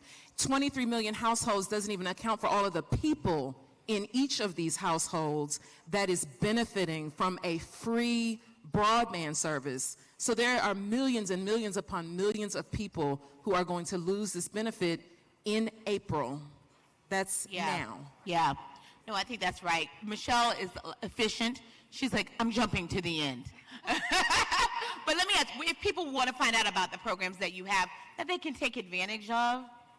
So for us, the ACP program, if you are eligible in the footprint for FiOS, Verizon FiOS, which is our home broadband, it's FiOS Forward, and that is where you can get your free ACP service. It also applies to wireless. So wireless is your cell phone. You can use ACP for your cell service as well. So this information is online. Just Google Verizon. I'm not going to say Google. Oh, that's right. Do a search for the Affordable Connectivity Program, and you can find out how you can sign up and how you can spread the word. Thank you, Nicole, and thank you, Michelle. I'll be back to you. Clint, what does T-Mobile have for us? And go ahead and do what Michelle said and jump to the end. What do we need to do? The one thing we learned, one of the many things we learned during the pandemic, is that internet connection is absolutely, positively necessary. Our kids couldn't learn unless they had broadband. You couldn't get a doctor's appointment and see a doctor unless you had a smartphone you can put in front of you and talk to a doctor. There were people who were able to keep their good jobs and keep it going because they had a broadband connection at home. Now, for African Americans, during the pandemic, what we learned is only 1 out of 5 black families even had the ability to work from home. And we hope that over time, that number increases because we may see another pandemic. We may see another movement where people go to work at home and or a hybrid, some combination of going into a workplace and working from home. So we're not talking about something that's nice to have. We're talking about something that's absolutely positively a necessity. So the programs that you're hearing about today, these are lifesavers, these are life changers, these are the ways that you improve your finances, you improve your health, and be entertained as well. There's some things online that are worth considering, some I would say stay away from. T-Mobile. You're not a bit, you don't do. I've got 4 kids, so I'm probably guilty of some of it myself. But I think it's been said, when you're visiting these Capitol Hill offices, when you're talking to your members of Congress, surprise them by saying, hey, I want to talk to you about ACP, the Affordable Connectivity Program. $14 billion was set aside for this program, and it's about to exhaust. So I hope that you all get involved and realize this is not just a nice to have, but it's a must have. A recent survey went out, and it's something like 67% of the people who subscribe to the Affordable Connectivity Program said they wouldn't have an internet connection if it wasn't for this program. Yeah. We can't go backwards, folks. We got to go forward.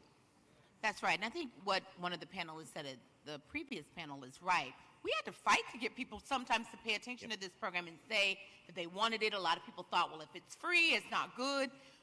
We have educated them. They got a product that was free and or heavily discounted and was good. And now we don't want it to go away because that will undermine their trust in these programs. Nicole, we cut you off earlier. I want to go back. Anything you want to add about either your programs or what we need to be doing as activists out there? So I think my colleagues touched on the importance of ACP, and they said it well. But it's not just important now. You're talking about 23 million households that are on ACP. There are 52 million households eligible. Yeah. And as we roll out broadband, companies like Charter roll out broadband, the equation for bringing out households that are more and more remote and rural has to calculate people being able to actually subscribe and afford to that service that we bring out, or it doesn't make financial sense. So what's needed is upward pressure as this $42 billion investment that the country is making in internet rolls out, as Danielle mentioned. Now we need to have that upward pressure so it's not just one party and it's not just coming from Washington, D.C. It's all of the communities that will benefit, contacting their local electeds, contacting their state senate, contacting their Congress people, legislators, but putting that upward pressure so that people understand that it's important to renew and extend this program. That's right. It impacts not just the internet right now, but the internet that's being built out across the country. And while it's important to note that Black people are disproportionately using the program, everybody benefits from it. Who are the rest of those people? Many of them are white Americans and people in rural America, and to the extent it impacts the BEAD program, that impacts people all over, including many people in rural America who do not have quality broadband and who may have the prospect of having it. So it's important that we are protecting both. Is that right? Right. I know I'm testifying. And one other call to action here that we shouldn't overlook is $43 billion with a B dollars is being distributed to all of the 50 states and territories. Can everyone hear Clint? To $43 billion. And it's going to be laying fiber optics and wireless broadband all over the states. Guess who's going to determine where those dollars are spent? You got it. That's right. Your governor. So if you are in a situation where you've got the ear of the governor, I think maybe that's a positive thing. Maybe that's a positive thing. If you are in a state with a governor who doesn't really listen to you, other than, you pick the state. You pick the state. We've got some work to do. Yeah. We got to make sure that we aren't bypassed again with this really important technology.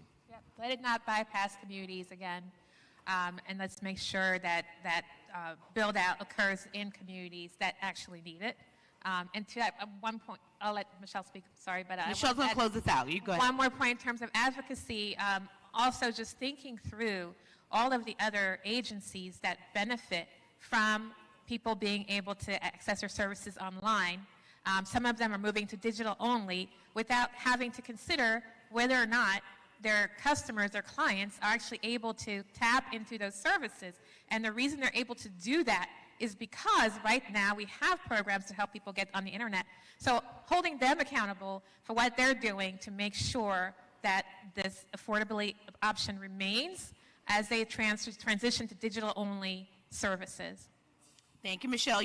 Thank you, Nicole. Michelle, you have the last word. Yeah, I just want to acknowledge Melanie and the work of the National Coalition and all of the work around the country that you all do, and Joycelyn and now Avery, because this room is the power center where we can now spread the message out across the country to address the issues that we've just been talking about, where you're talking about getting ACP extended, when we're talking about making sure that the dollars that are coming from the federal government end up in your communities, in those neighborhoods that you all know are the communities that don't have quality internet, that don't have quality digital education and equity for the residents in those communities. So when the word comes from you all and gets out and upward, eventually to your state and local governments, eventually back to DC, that is where you really will see the movement and the power and making sure that these communities get the service that they need and deserve.